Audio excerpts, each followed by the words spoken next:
Alors, petite actu sur electric.co concernant la BMW iX3, donc, qui aurait 74 kWh de batterie embarquée, avec une autonomie donc de 273 miles, c'est-à-dire environ 440 km. On va découvrir l'article traduit par DeepL.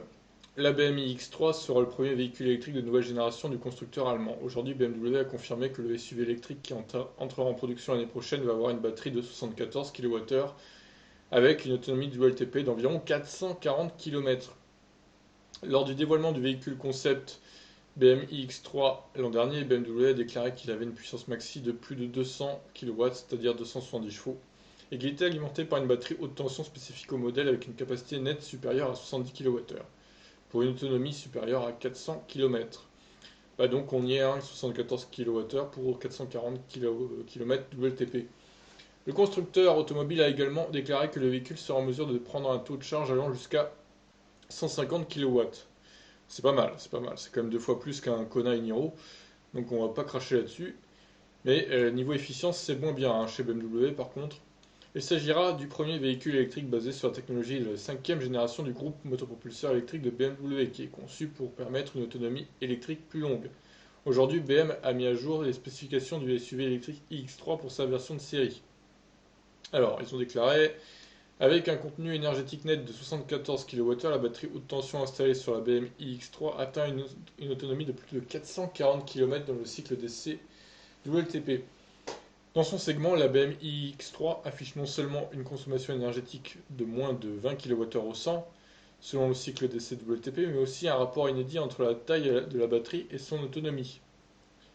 Ouais, alors, il n'y a pas non plus de quoi se taper le cul par terre, parce que c'est pas.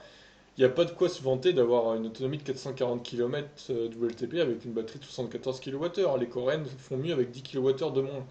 Donc honnêtement, voilà quoi. Comme d'habitude, il est important de noter que la gamme WLTP est souvent difficile à réaliser dans des conditions réelles pour la plupart des gens. Mais BMW affirme que son groupe motopropulseur électrique de 5ème génération est vraiment efficace. La technologie BMW eDrive de 5ème génération du véhicule comprend une unité d'entraînement dans laquelle le moteur électrique, l'électronique du système et la transmission seront unis dans un boîtier central. De ce fait, l'espace de montage nécessaire de la technique d'entraînement et de son poids sont considérablement réduits. Le rapport entre la puissance du moteur et le poids du système d'entraînement s'améliore d'environ 30% par rapport à la génération précédente. D'accord. Le constructeur automobile utilise la chimie cellulaire, la dernière évolution de la technologie NMC 811 dans un format prismatique.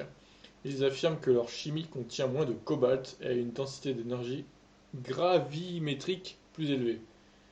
Voilà, ce terme gravimétrique est étonnant. En même temps, les ingénieurs de BMW ont réussi à réduire de 2 tiers la part de cobalt contenue dans la batterie par rapport à l'ancienne technologie utilisée par BMW Group. La densité d'énergie gravimatique au niveau des cellules de la BMW iX3 est d'environ 20% supérieure. Alors, du coup, la puissance ne sera pas de 200 kW, mais de 210 kW, donc 286 chevaux.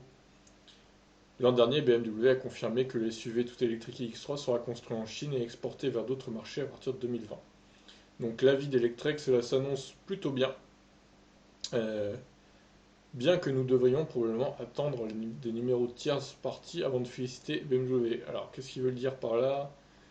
Peut-être les prix, du coup.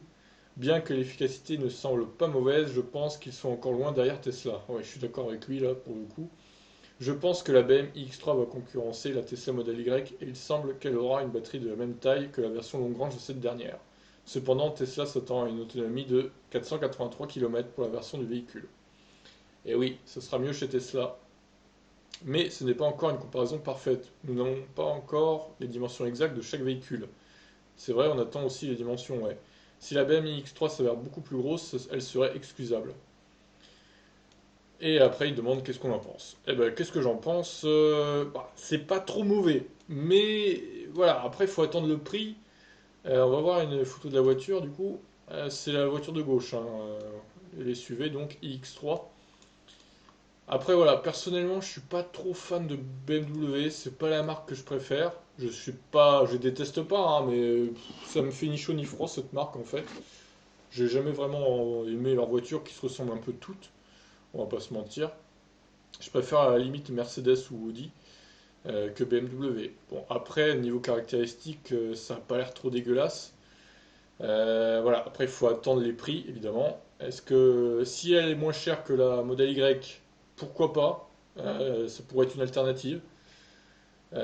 Niveau efficience, voilà, elle n'est pas meilleure que le Model Y, mais bon, c'est pas une catastrophe non plus. En comparaison avec un Audi e-tron par exemple, c'est quand même mieux, hein, on va pas se mentir. Après, ouais, la BMW X3 sera sûrement plus petite qu'un Audi e-tron aussi, donc il y a pas mal de choses à prendre en compte, notamment les dimensions, le prix, le chiffre réel d'autonomie, la consommation également. Voilà. La recharge est à 150 kW, donc ça c'est pas mal pour le coup. C'est un bon point pour BMW. Mais voilà, il y a pas mal de choses à attendre encore. Mais bon, le BMW X3 pourrait être une alternative au modèle Y, d'après ce qu'on sait actuellement. Donc à voir les prix et les dimensions. Je vous laisse réagir, ciao.